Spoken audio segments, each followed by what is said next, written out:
So today we're going to discuss that age-old question in philosophy, what's the meaning of life? And at the end we'll get to some possible answers from an early Buddhist perspective, coming right up.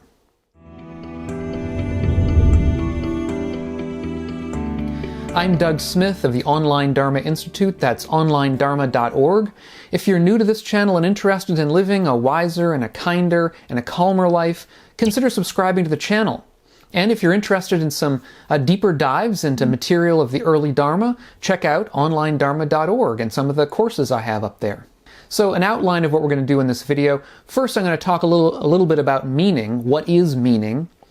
Then we're going to get to some questions that might arise for us, because I think there are a number of possible questions that we might be asking when we're asking about the meaning of life. And then at the end we'll get to some potential responses, in particular from early Buddhism. So first, what is meaning? And of course it's difficult to define meaning. Meaning is something that seems to apply to words, to phrases, to sentences, to symbols of various kinds.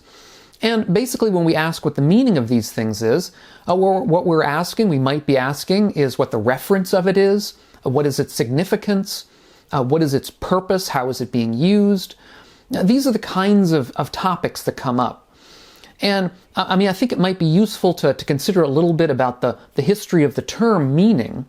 The term meaning, its earliest reference, if we go the farthest back in time, we find that it refers to a word in Indo-European language, which is a Proto-Indo-European, which is a hypothesized language out of which many European languages and languages in Asia as well derive. In particular, of course, English, but also Sanskrit and Pali, the languages of early Buddhism.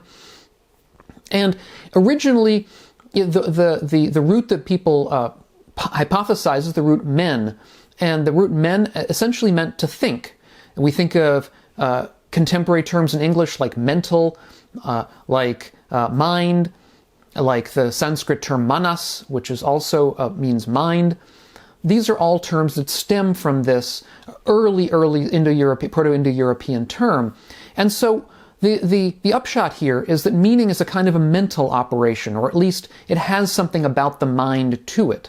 But insofar as meaning is about significance or purpose, it's an evaluative notion too. It's a kind of an ethical notion.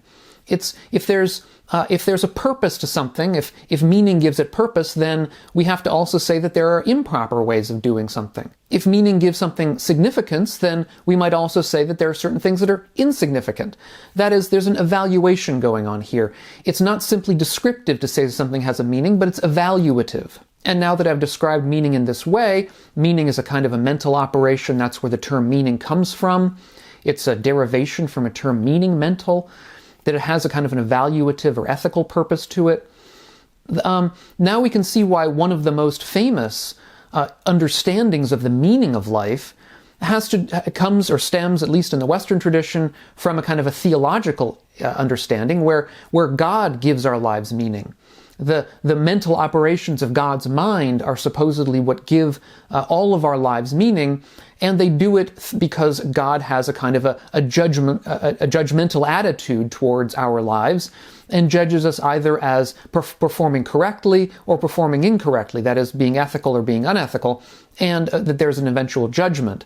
This, at least in a standard theological understanding, in the sort of traditional theological or theistic understanding of meaning, is what gives our lives meaning. But now this raises a question, and one of many questions that I would like to raise for us in this section. The first question is whether it's possible to have an illusion of meaning that isn't really there. In other words, there are obviously going to be different people with different understandings of the meaning of life, different understandings of what their lives may mean. Now, and the question is, can they be wrong?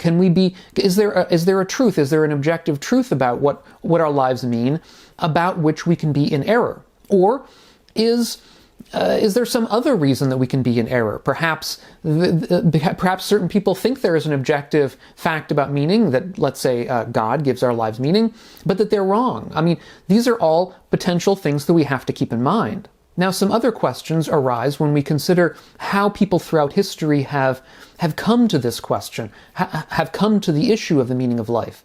And basically they've asked, what is the value of life? What is the function of life?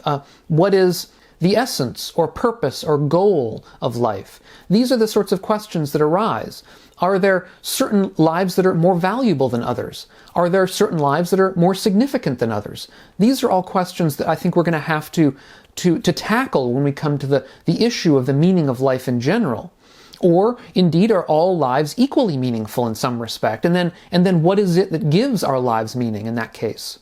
If we're going to say that certain things make life more meaningful than others, then what are those things?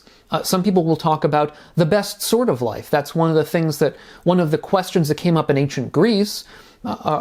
Indeed, one of the aims of philosophy, understood as the love of wisdom. One of the aims of philosophy in ancient Greece was, what is the best sort of life? And then we have to question, what are the parts of that good life? What goes into that? What makes one life better than another, if anything does? Now, we might say, for example, that helping people makes for a better life, that a good life, that a truly valuable or meaningful life is a life of helping others. That's one potential route we could take, for example. It's a popular one.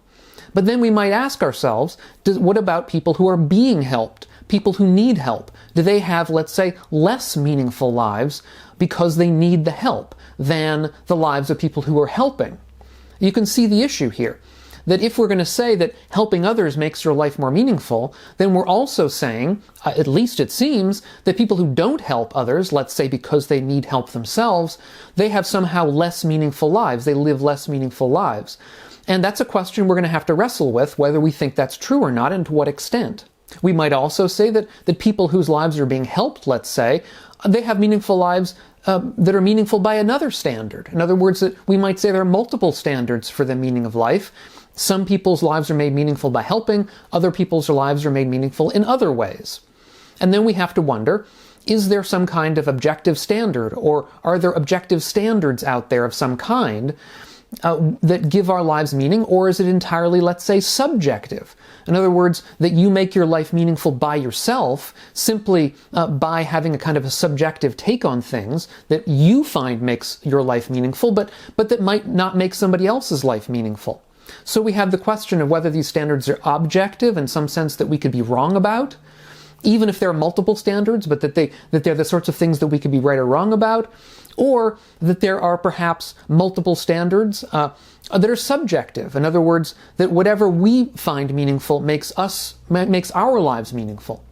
And if we're going to say that, let's say, the subjective case is correct, and that you subjectively make your life meaningful, then take another example. Let's say somebody claims to find meaning by hoarding takeout containers. There's somebody who does takeout food every day for lunch and dinner, or even for all three meals in the day, and they're hoarders. And they keep all of their containers, and that is what they claim makes their life meaningful. Now, is that really meaningful? In other words, are we going to want to pursue that subjectivist case about the meaning of life to its end and say, yes, this person has a meaningful life because for them, hoarding takeout containers is meaningful? Or are we going to say, well, some people's lives are meaningful if they're subjectively a certain way, but maybe not everybody's. Maybe there's ways of being wrong about that, and this person may be under the illusion that their life is meaningful when it really isn't. That's something, again, that we're going to have to figure out, I think, for ourselves, or at least discuss. Now, I'm not really going to answer this question here because I don't think this is the place to answer this. Instead, what I'm going to do is to move on into some issues from early Buddhism, some ideas from early Buddhism. And so the question is, then, how does early Buddhism come to these kinds of questions about how life is meaningful? And I think just to let the cat out of the bag immediately, there's no explicit discussion, to my knowledge, of the meaning of life in early Buddhism. The Buddha doesn't frame questions that way. So what we're going to have to do is to do some kind of reconstruction of early Buddhism. And I think what we're going to find if we do that reconstruction, and we can do it from a number of different ways, so I don't think there's an immediate obvious answer here, but that there isn't really a meaning of life in early Buddhism. One thing we can certainly say is that there are illusory ways that we can pretend to construct a meaningful life, in a couple of ways that I can think off the top of my head. The first way that we can pretend or seem to construct a meaningful life in early Buddhism is through the pursuit of sense pleasures. In other words, the Buddha says that for most people, the pursuit of sense pleasures really is what makes up their lives.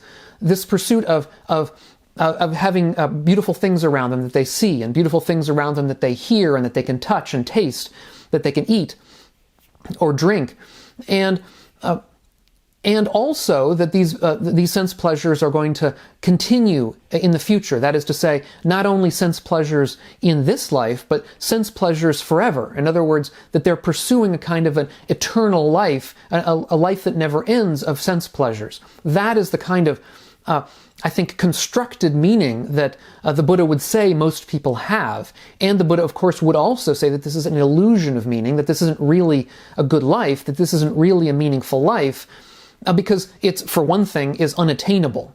The second way, and related way, that in early Buddhism we can appear to construct a meaningful life is by pursuing good karma. We'll recall, perhaps, that in early Buddhism there's the idea, in traditional Buddhism as well today, that you get good karma by doing good actions, by doing good things, good deeds for other people, by helping people. And when we get good karma, that good karma will redound upon us to our benefit in the future, either within this life, potentially, or in the traditional understanding in future lives, that it'll get us a better rebirth into the next life, into our next lives.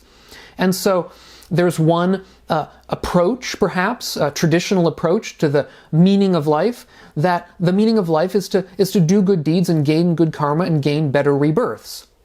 And again, for the Buddha, this would be an illusion.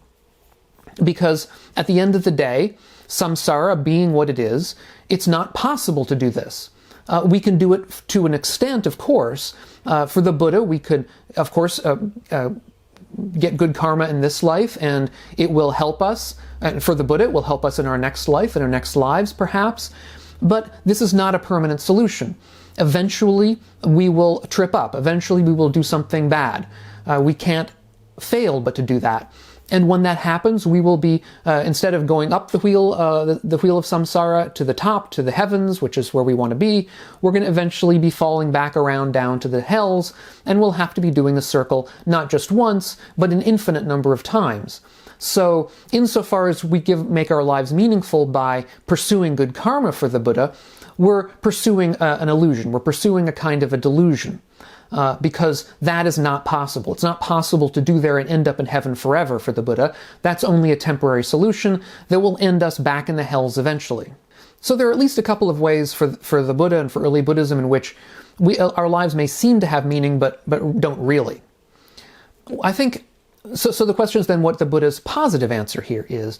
And the positive answer, I think, in early Buddhism, if we look at the way the Buddha taught, and the kinds of things that the Buddha taught, is that the Buddha's approach was similar to that of some modern psychologists, which is basically that as we become more engaged within life, as we become more engaged in life in general, the question about the meaning of life basically loses its importance. So the question of the meaning of life really should be recast as a question about how do we engage with life properly, and what is blocking our engagement with life. And once we understand those questions, then the question about life's meaning sort of loses its color and just becomes less important. So the question is how we engage with life properly. And for the Buddha, the key question or the key issue here about engaging with life comes from the First Noble Truth. As we understand more and more deeply the First Noble Truth about life is difficult, that life is unsatisfactory in some deep sense, as we understand that and come to understand it in all aspects of life, that forces engagement, because nobody wants to suffer. Nobody wants unpleasantness. Nobody wants unsatisfactoriness. And so our engagement comes from this perfectly, I wouldn't only say human, but this kind of sentient tendency that all sentient beings have to avoid that kind of suffering and to avoid any kind of suffering. And if we can gain a glimpse of, let's say, the third noble truth of an extinguishment of this kind of feeling of unsatisfactoriness, that'll give us at least a little glimmer of insight into how we can practice with it. And finally, it's that fourth noble truth, the noble truth of the path towards the extinction of suffering, that really deepens our engagement with life. Because as we grasp the path, and as we begin practice and continue practice and find success in practice, then we find our unsatisfactoriness, the suffering that we had normally or to begin with, that tends to diminish at least a little bit to begin with. And that success, even if it's a modest success over a period of time, it's not going to be quick, but that modest success spurs us on, and it gives us deeper engagement with the practice, which is indeed deeper engagement with life. And having a practice like this on its own provides a kind of meaning to life. And indeed, as we deepen our practice, our understanding of life increases. As we deepen this practice, our greed and our hatred and our ignorance decrease slowly over time. As we continue this practice, our suffering decreases. It's through insight into the nature of our own lives. That is the kind of engagement with life that I think is so important, is an engagement that minimizes greed, that minimizes hatred, that minimizes ignorance. And so not only makes our own lives better, but makes the lives of everyone around us better as a result, because we're not impacting upon them on harmful or unskillful ways. So some may say then that for early Buddhism, the meaning of life, let's say, is to diminish greed and diminish hatred and diminish ignorance. Or some might say that in early Buddhism, the meaning of life is the extinction of dukkha, of this unsatisfactory nature of life.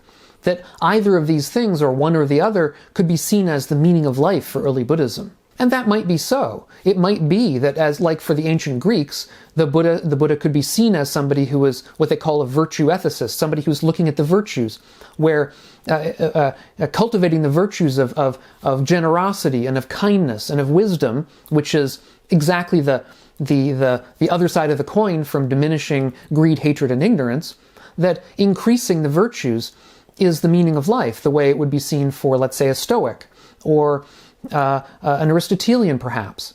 But we could also say, and I think perhaps with more reason, that for the Buddha, the idea of the meaning of life sort of begins to disintegrate as we become more engaged with the practice.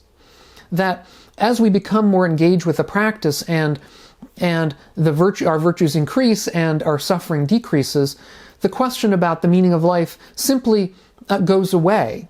That in a sense, the idea of what the meaning of life is becomes one of the unanswered questions. That it's not really important to understand what the meaning of life is in some sense, so long as we live lives that are virtuous in the right way, and that as a result are not filled with dukkha, with suffering, with unsatisfactoriness. So if you find this talk useful, check out my Patreon page and see if you'd like to help out the work that we're doing here together. Give it a thumbs up, share it if you like, and I hope we'll catch you all on the next one of these videos. And meanwhile, all of you be well.